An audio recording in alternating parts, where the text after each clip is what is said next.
साथियों नमस्कार। आज के वीडियो में हम देखेंगे वार्षिक मूल्यांकन वर्कशीट 2021-22 प्रोजेक्ट कार्य गणित की वर्कशीट है। जो प्रोजेक्ट कार्य है, जैसा कि हमें पता है, जो मूल्यांकन है आपका 60 मार्क्स का लिखित मूल्यांकन होगा और 40 मार्क्स का जो खंड बा होगा उसमें आपको प्रोजेक्ट कार्य करना होगा। प्रत्येक परीक्षार्थी इस प्रोजेक्ट कार्य को अपने बड़े भाई बहन माता पिता से चर्चा करके इसे घर से ही करना है। जो सामान्य जानकारियां हैं इसमें हम सबसे पहले जो परीक्षार्थी का अनुक्रमांक है उस अनुक्रमांक को इसमें हम अंकों में भरेंगे और यहाँ शब्दों में भरेंगे। इसके पश्चात विद्यालय का नाम और विद्यालय का डाइस कोड। विद्यालय डाइस कोड सभी छात्र अपने अपने कक्षा शिक्षक से पूछ करके भर सकते हैं। इसके बाद जो सामान्य निर्देश दिए गए हैं इन निर्देशों को भली भांति पढ़ लें। पढ़ने के बाद जैसा कि निर्देश में दिया गया हो उसी तरह से हमें करना है। और इसके पश्चात हम देखते हैं जैसे कैसे हम इसको सॉल्व करेंगे। तो पहला प्रश्न हम देखते हैं कि विद्यार्थी प्रतिदिवस अपने पढ़ने के समय को निम्नांकित समय सारणी के आधार पर प्रश्नों के उत्तर दें। तो ये जो सारणी दी गई है इस सारणी को जो छात्र है उसे अपने अनुसार फिल करना है। जैसे सोमवार, मंगलवार, बुधवार, गुरुवार, शुक्रवार, शनिवार, ये पूरे 7 दिन की समय सारणी उसे क्रिएट करना है, बनाना है। जैसे प्रथम भाषा यानी हिंदी कब से कब तक आप पढ़ते हैं, तो एक सजेस्टिव है, इसमें आप समय को कम ज्यादा भी कर सकते हैं। जैसे ही हम सोमवार में हो सकता है किसी दिन हम नहीं पढ़ पाए किसी विषय को, तो वहां हमें डैश लगा देना है। तो इस तरह से इस सारणी को हम पूरा कंप्लीट कर लेंगे। कंप्लीट करने के बाद प्रति दिवस आपने कितना पढ़ा है उसका भी हमें टोटल कर लेना है।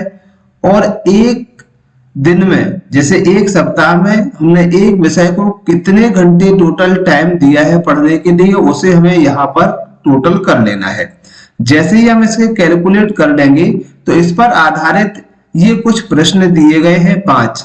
इन 5 प्रश्नों के उत्तर हमें देना है। जैसे सबसे पहले हम देखते हैं विद्यार्थी द्वारा मंगलवार को कौन सा विषय सबसे अधिक पढ़ा गया। तो हम यहाँ पर देखेंगे ये मंगलवार है, 8 से 9 1 घंटा पढ़ा गया, 9 से लेकर 9:30 तक केवल आधा घंटा पढ़ा गया, 9:30 से 11 बजे तक केवल 1.5 घंटे पढ़ा गया। इस तरह से हम देखते हैं यहाँ 7 से 9 2 घंटे पढ़ा गया। कौन सा विषय है ये? सामाजिक विज्ञान। तो हमने इसका आंसर लिख दिया है सामाजिक विज्ञान। इसी तरह से किस दिन विद्यार्थी ने सबसे अधिक समय पढ़ाई की, तो हम यहाँ देख लेते हैं प्रति दिवस। जो दिन यहाँ लिखे हुए थे इनका टोटल हमने यहाँ पर सबसे लास्ट की लाइन में किया हुआ है।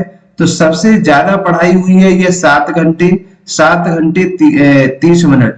किस दिन की है हमने ये? तो ये है आपका तीसरा दिन है। तीसरा दिन कौन सा है? यहाँ बुधवार है। तो यहाँ हम देखते हैं सबसे अधिक पढ़ाई की ये शनिवार को। ये एक सप्ताह का विषय का है। यहाँ शनिवार हम देखते हैं सबसे अधिक पढ़ाई करने वाला दिन है आपका ये शनिवार। तो ये टोटल जो पढ़ाई की है उस तरह से हम इसका दिन लिख देंगे, किस दिन हमने सबसे ज्यादा पढ़ाई की है। इसके पश्चात पूरा सप्ताह में विद्यार्थी ने किस विषय की पढ़ाई सबसे कम की है, तो ये द्वितीय भाषा की निकल के आ रही है उस सारणी से। तो हम सारणी में जो भी हमारा आंसर निकल के आता है उसे हमें यहाँ लिख देना है। इसके पश्चात इसका हमें एक आंकड़ों का दंड आलेख बनाना है। तो इस दंड आलेख को भी आप जैसे सोमवार मंगलवार दिन में कितने घंटे पढ़ाई की, ये घंटे हैं, तो यहाँ हम इसको दंडालेख के रूप में प्रदर्शित कर सकते हैं। इसके पश्चात ये कुछ दिए गए हैं क्वेश्चन इस टाइप से इसमें कि विद्यार्थी अपने घर या आसपास के परिवेश से कम 5 वृत्ताकार वस्तुओं का चयन करे। जैसे कि इसमें एक सुझावात्मक रूप से 5 ये दी गई है, हम इसी तरह से 5 और कोई ऐसी गोल यानी वृत्ताकार वस्तुओं का चयन कर सकते हैं। इसके पश्चात जो गोलाकार जहां से जिसकी जो गोलाई होती है उसकी त्रिज्या हमें निकालना है। एक त्रिज्या क्या है नापे, और जो आपकी त्रिज्या होती है उसी से जस्ट डबल उसका व्यास होता है। तो ये व्यास हो जाएगा। परिधि, परिधि के लिए सूत्र हम यहाँ पर लगा देते हैं। परिधि का सूत्र होता है 2 पाई r। पाई का मान होता है 22/7 और r माने होता है त्रिज्या। तो इसमें हम परिधि में जिसकी भी परिधि निकाल रहे हैं तो 2 गुणा 22/7 गुणा इस त्रिज्या के मान को लिख देंगे और कैलकुलेट करने के बाद जो भी हमारा आंसर आएगा उसे हम यहाँ लिख देंगे। इसी तरह से हमें क्षेत्रफल निकालना है तो क्षेत्रफल का सूत्र होता है पाई आर वर्ग, पाई आर का स्क्वायर। तो पाई का मान यहाँ भी 22/7 होता है और आर का स्क्वायर मीन्स 22/7 गुणा यहाँ हो जाएगा 11 का वर्ग, इसमें हो जाएगा 1.5 का वर्ग, इसमें हो जाएगा 8 का वर्ग। तो इस तरह से हम इसके क्षेत्रफल को निकाल लेते हैं। साथियों ध्यान रहे कि जो परिधि है, परिधि हमें केवल सेंटीमीटर में अगर माप दी गई है तो सेंटीमीटर में होगी। यदि हमने माप को इंच में लिया है तो हम यहाँ भी इंच में लिखेंगे। क्षेत्रफल जो होता है वो हमेशा वर्ग में आता है, इसलिए वर्ग सेंटीमीटर या वर्ग इंच में ही इसका आंसर आएगा। इसके बाद हम 5 और ले सकते हैं अपने अनुसार और हम यहाँ पर उनकी कैलकुलेशन को लिख सकते हैं। फिर कुछ प्रश्न दिए गए हैं इसी कैलकुलेशन पर आधारित, जैसे प्लेट एवं थाली की परिधि का अंतर क्या होगा।